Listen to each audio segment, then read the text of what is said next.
kakatapos lang namin guys mag-practice. Tapos yung pag-uwi ko, naglalakad na naman. Nakakabisit. Kaso, enjoy ko na lang to.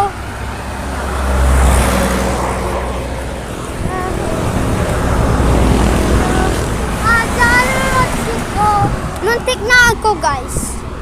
Tignan niyo ba naman guys? Ang lalaki. Ito, tawid na ako. Dito na ako guys. Sa Camilla. Tignan niyo.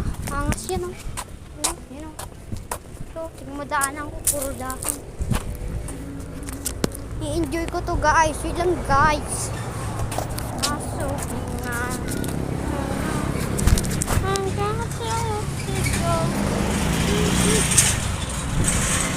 Munting na ako guys, madapa guys.